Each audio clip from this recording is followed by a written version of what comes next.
My dear friend, मैं अरविंद कुमार आप सभी को आपका अपना YouTube channel Arvind GS competitive class में स्वागत करता हूं। जैसा कि आप जानते हैं, मैं प्रतियोगी परीक्षा का महत्वपूर्ण टॉपिक पे वीडियो लाया करता हूं। उसी श्रृंखला में आज भी एक वीडियो है जो बहुत ही इम्पोर्टेंट टॉपिक पे है। वह टॉपिक है भारत के अक्षांशीय एवं देशांतरीय विस्तार। तो आइए मैं बिना समय व्यस्त किए, समय बर्बाद किए अपने टॉपिक पे पहुंचता हूं। तो देखिए, भारत का अक्षांशीय एवं देशांतरीय विस्तार, अगर इसके बात करें, ये बहुत ही कंफ्यूजन टॉपिक है। बहुत सारे स्टूडेंट को ये बहुत कंफ्यूजन करता है। यह टॉपिक बहुत सारे स्टूडेंट को समझ में नहीं आता है, तो वह इस तरह का जो क्वेश्चन आते हैं वह या तो छोड़ देते हैं या गलत कर देते हैं या नेगेटिव अटेम्प्ट करते हैं। इससे बढ़िया है तो इसके कॉन्सेप्ट को आज समझें, ताकि आज के बाद कोई भी स्टूडेंट इस वीडियो के बाद अगर ये इस टॉपिक से क्वेश्चन आता है तो मेरा यह दावा है कि वह गलती नहीं कर पाएगा। कोई भी इस तरह से कोई भी क्वेश्चन इससे पूछ दिया जाए किसी तरह से, तो वो गलती नहीं कर पाएगा। तो आज देखिए, कॉन्सेप्ट के जरिए इसको समझते हैं और बहुत ही इजी वे में इस चीज को हम लोग हल कर लेंगे। तो देखिए, भारत का अक्षांशीय एवं देशांतरीय विस्तार, तो समझिए भारत का अक्षांशीय एवं देशांतरीय विस्तार होता क्या है। भारत का ही नहीं, ये अक्षांशीय एवं देशांतरीय विस्तार होता क्या रियली में, इस चीज को पहले समझना पड़ेगा। अगर ये आप समझ गए तो भारत का ही नहीं, किसी भी देश का अक्षांशीय एवं देशांतरीय विस्तार में कभी कंफ्यूजन होगा ही नहीं। तो देखिए हमारा पृथ्वी है, ये मान लेते हैं पृथ्वी है। इस पृथ्वी पे इमेजिनरी लाइन है, कई इमेजिनरी लाइन है। ओके, इनमें दो तरह के लाइन है। एक ये पड़ी लाइन है, पड़ी लाइन अर्थात ये इस तरह का, ये आप अगर मैप पे बाहर, अगर इसको हम मैप पे बनाते हैं, मैप में आप देखेंगे तो जो ऊपर होता है वो उत्तर होता है। ओके, और जो नीचे होता है वह दक्षिण होता है। ओके, ठीक। और अगर आप इस तरह से खड़ा हुए तो आपका जो राइट होगा, अगर इस तरह से खड़ा हुआ, आपका जो राइट होगा वह पश्चिम होगा, पश्चिम है ना, अर्थात इसको हम पश्चिम डब्ल्यू यानी कि वेस्ट बोलते हैं। और आपका जो लेफ्ट होगा यह पूरब होगा, अर्थात इसको ईस्ट बोलते हैं, पूर्व, इसको ईस्ट कहते हैं, ईस्ट। ओके, इतना तो समझ रहे हैं। तो देखिए, पश्चिम से पूरब की ओर जो लाइन खींचे जाएंगे, पश्चिम से पूरब की ओर ऐसे ऐसे पृथ्वी पे जो इमेजिनरी लाइन होंगे, पश्चिम से पूरब की ओर जो खींचे जाएंगे, ये लाइन कहलाता है अक्षांश। अगर आप इसका डिफिनेशन लिख सकते हैं तो लिख सकते हैं, जो पृथ्वी पे इमेजिनरी लाइन पश्चिम से पूरब की ओर खींचे जाते हैं वो अक्षांश कहलाते हैं। ओके, देशांतर क्या होते हैं? उत्तर से दक्षिण की ओर जो लाइन खींचे जाते हैं, उत्तर से दक्षिण की ओर जो लाइन खींचे जाते हैं, उस लाइन को देशांतर कहा जाता है। उस लाइन को देशांतर कहा जाता है। ओके, क्या? पश्चिम से पूरब की ओर जो लाइन खींचे उस लाइन को क्या कहा जाता है? अक्षांश। अक्षांश है ना, इसको क्या बोलते हैं? अक्षांश। अक्षांश बोलते हैं। ठीक, अक्षांश, सारा अक्षांश है, ये अक्षांश हो गए, ये सारा अक्षांश हो गए। ओके, और उत्तर से दक्षिण जो खींचे गए ये कहलाएंगे देशांतर। देशांतर। तो अक्षांश देशांतर में डिफिनेशन क्लियर हो चुका होगा, किस लाइन को अक्षांश कहेंगे, किस लाइन को देशांतर कहेंगे।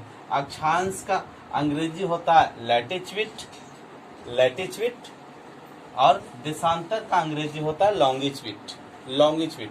लैटिट्यूड ऐसे ही समझ लीजिएगा, हम लोग कंपटीशन की तैयारी कर रहे हैं, थोड़ा ट्रिकली भी इस्तेमाल कीजिए दिमाग को। लैटिट्यूड मतलब लेटा हुआ, लॉन्गिट्यूड मतलब लंबा खड़ा हुआ।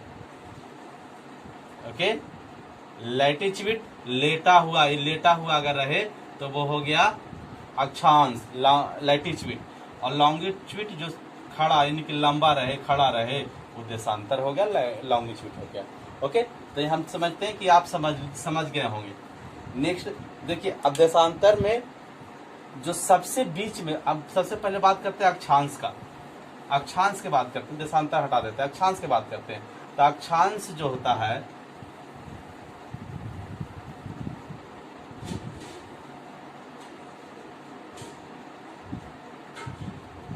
अक्षांश जो होता है, जैसे ये हो गया आपका पृथ्वी, हमारा पृथ्वी है। पृथ्वी पे ये जो लाइन खींचा हुआ है, ये जो लाइन खींचा हुआ है, ये हो गया अक्षांश। ओके, उत्तर से पूरब की ओर लाइन खींचा हुआ है, अक्षांश। अब ध्यान दीजिएगा यहाँ पे कि आप, पृथ्वी एक सर्कल है, सर्कल की तरह, वृत्त की तरह काम करता है। और वृत्त की जो बीचों बीच में जो लाइन खींचे होते हैं, जो सेंटर से गुजरता है, वृत्त के बीचों बीच, ये अर्थात वृत्त में इस तरह का जो लाइन खींचे होते हैं उसको जीवा कहलाता है, जीवा कहा जाता है। और जीवा में भी जो सबसे बीच से गुजरता है, अर्थात जो सेंटर से गुजरता है, वह सबसे बड़ी जीवा होता है। ठीक, ये सेंटर से गुजरता है, इसलिए इसको क्या बोलते हैं, बड़ी जीवा। और बड़ी जीवा को क्या बोलते हैं, जो सबसे बड़ा होता है उसको बोलते हैं प्रधान। प्रधान अर्थात जैसे सबसे बड़ा मंत्री, प्रधानमंत्री, सबसे बड़ा गांव में सबसे बड़ा तो प्रधान है ना, तो प्रधान बोलते हैं। तो अक्ष में सबसे बड़ा ये अक्ष है ना, अक्षांश, अक्षांश को शॉर्ट में अक्ष बोलते हैं। तो ये क्या हो गया, अक्ष है ना, सबसे बड़ी अक्ष हो गया ये, इससे बड़ा कोई नहीं होगा, सबसे बड़ा यही होगा। तो इसको बोलते हैं सबसे बड़ा है, इसलिए इसको क्या बोलते हैं, प्रधान।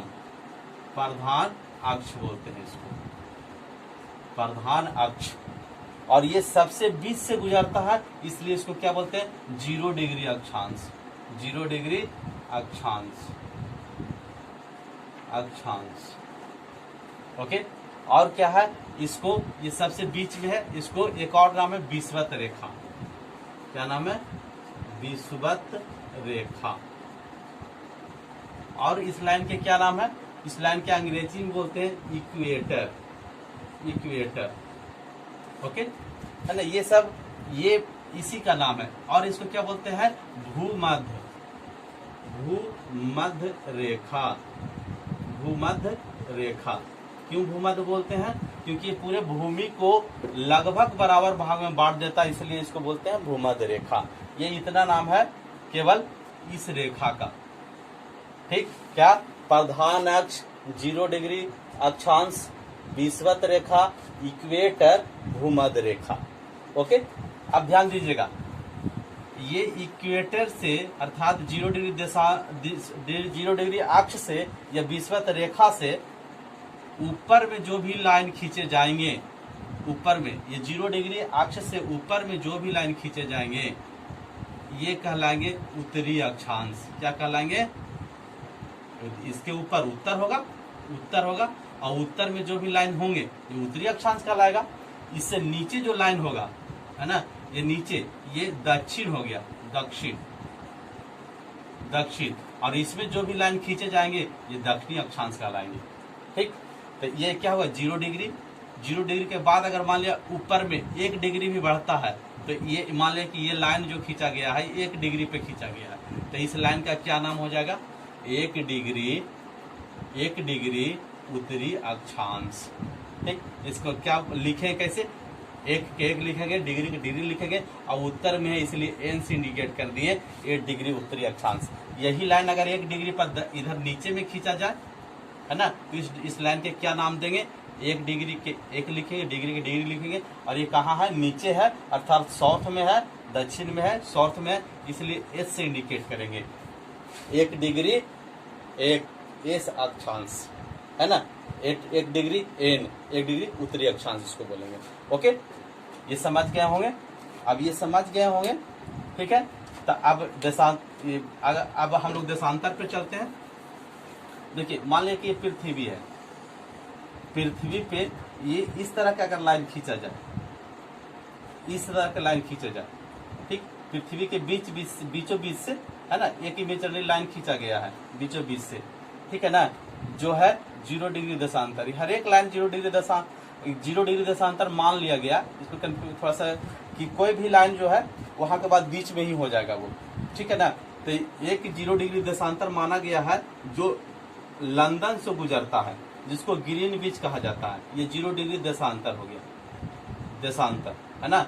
जो लंदन से गुजरता है इसको क्या बोलते हैं, ग्रीन बीच बोलते हैं, ठीक है ना, क्या, ग्रीन बीच, ग्रीन बीच बोलते हैं, ग्रीन बीच, ठीक है ना। इसी से समय निर्धारित होता है ना, ये लंदन से गुजरता है, ठीक, इतना समझिए। अब देखिए 0 डिग्री देशांतर हो गया, जो लंदन से गुजरता है जिससे समय निर्धारित होता है उसको 0 डिग्री देशांतर मान लिया गया है। अब इससे इस तरफ, अर्थात आप अगर ऐसे खड़ा है तो आपके राइट में और आपके लेफ्ट में, और जो राइट होगा ये इस लाइन से अगर आप राइट होगा, है ना, तो वो हो जाएगा पश्चिम। क्या बताए थे हम पहले शुरू में ही, ये बताए थे पश्चिम, है ना, अर्थात इसको W से इंडिकेट करते हैं। और ये अगर ये जो लेफ्ट हुआ तो लेफ्ट में जो लाइन जो होंगे, इसके लेफ्ट में ये हो गया आपके पश्चिम, और इसके लेफ्ट में ये होंगे पूरब, पूरब, अर्थात इसको ई से इंडिकेट करते हैं। ओके, इतना तक तो समझ में आ गया होगा।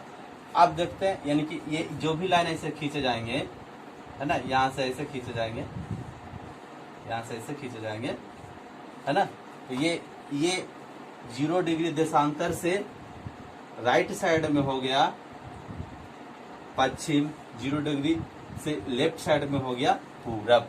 ओके, तो अब आते हैं हम अपने, हमारा भारत कहाँ पे है, इस पृथ्वी में भारत कहाँ पे है उस चीज को समझते हैं हम, क्योंकि पढ़ने जा रहे हैं भारत के अक्षांशीय एवं देशांतरीय विस्तार। तो पृथ्वी में भारत कहाँ पे है उस पे आते हैं। ओके, देखिए ये पृथ्वी है।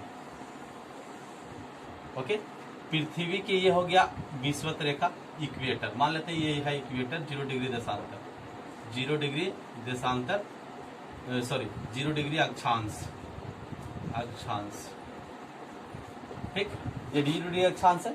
अब 0 डिग्री अक्षांश से ऊपर बढ़ेंगे, ऊपर तो एक लाइन है, एक लाइन है ना, जो गुजरता है 8 डिग्री 4 मिनट एन से, यानी इंडिकेट किया, इसका मतलब उत्तर में हो गया, है ना, 4 डिग्री से, ठीक। तो 4 डिग्री यहाँ पे एक देश शुरू होता है, भारत का अंतिम सीमा जो है, भारत का अंतिम सीमा यानी कि कन्याकुमारी, है ना, ये कन्याकुमारी शुरू होता है यहीं से, ठीक है।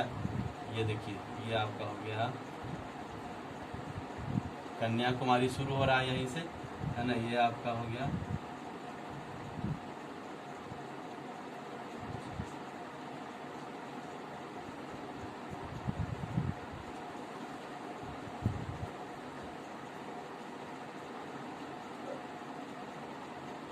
ओके।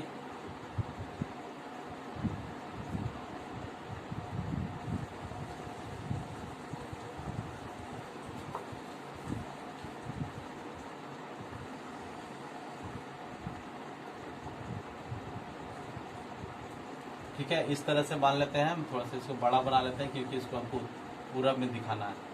ओके, मान लेते हैं 0 डिग्री दिशा, ये 0 डिग्री अक्षांश से ये 8 डिग्री पर है, और कहाँ तक है, अंतिम कहाँ तक है, ये अंतिम लाइन हो गया, ये हो गया आपका 37 डिग्री 6 मिनट उत्तर। ओके, अर्थात पृथ्वी के उत्तर में अक्षांश हो गया, तो किस किस के बीच किस में है भारत, तो 8 डिग्री 4 मिनट और 37 डिग्री 6 मिनट के बीच में भारत है ना। अर्थात भारत का अक्षांशीय विस्तार क्या हो गया, 8 डिग्री 4 मिनट से लेकर के 37 डिग्री 6 मिनट उत्तरी, 8 डिग्री 4 मिनट उत्तर से लेकर के 37 डिग्री 6 मिनट। ओके, है ना, ये भारत का विस्तार हो गया। और देशांतरीय की बात करें तो ये मान लिया कि ये हो गया, ये जो लाइन हो गया, ये लाइन हो गया आपका 0 डिग्री देशांतर, ये क्या हो गया 0 डिग्री देशांतर, ठीक है। तो 0 डिग्री के लेफ्ट में हम बात करें तो पूरब हो जाएगा, तो पूरब में ही हम चलेंगे, तो ये आपका लाइन हो गया आपके पृथ्वी के भारत से गुजरने वाला ये लाइन हो गया, ठीक। ये लाइन कितना डिग्री पर जा रहा है, ये जो लाइन जा रहा है ये है आपका 68 डिग्री 7 मिनट, 61 डिग्री 7 मिनट पूर्वी देशांतर। ओके, से कहाँ तक, देखिए एक लाइन ये है, यहाँ से गुजरता है, ठीक। ये क्या हो गया, 57 डिग्री 25 मिनट पूर्वी देशांतर, अर्थात देशांतर, भारत के देशांतरीय विस्तार क्या हो गया, 68 डिग्री 7 मिनट पूर्वी देशांतर से 57 डिग्री 25 मिनट पूर्वी देशांतर। अब इस पर हम आ जाते हैं, इस पर देख लेते हैं। यानी कि देशांतरीय विस्तार, अगर हम अक्षांशीय विस्तार की बात करें तो ये हो गया 8 डिग्री 4 मिनट नॉर्थ से लेकर के 37 डिग्री 6 मिनट नॉर्थ, ठीक। ये आपका हो गया 97 डिग्री 25 मिनट ईस्ट, सॉरी माफ कीजिएगा, 68 डिग्री 7 मिनट ईस्ट से हो गया 97 डिग्री 25 मिनट ईस्ट। ये हो गया भारत। ओके, भारत का लंबाई चौड़ाई की बात करें, अर्थात ये गुजरात से लेकर के अरुणाचल प्रदेश तक जो लंबाई है, ये चौड़ाई हो गया, और उत्तर से दक्षिण तक की लंबाई हो गया। ये चौड़ाई आपका हो गया 29-33 किलोमीटर।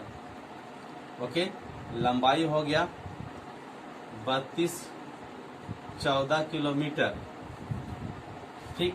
अगर क्षेत्रफल की बात करें तो 32-87-263 किलोमीटर स्क्वायर।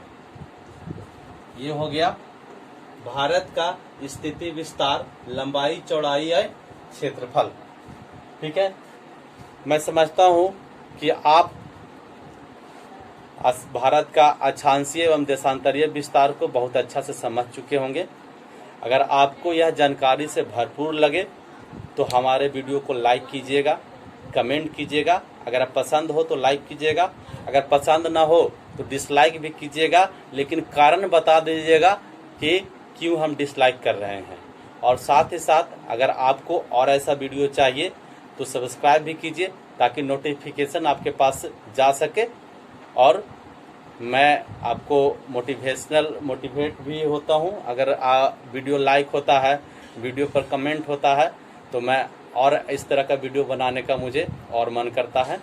तो ठीक है, तब तक के लिए आपको यहीं छोड़ते हैं। फिर नेक्स्ट वीडियो में और कुछ इम्पोर्टेंट महत्वपूर्ण जानकारी से भरपूर वीडियो आएगा आपके सामने। तब तक के लिए धन्यवाद। जय हिंद।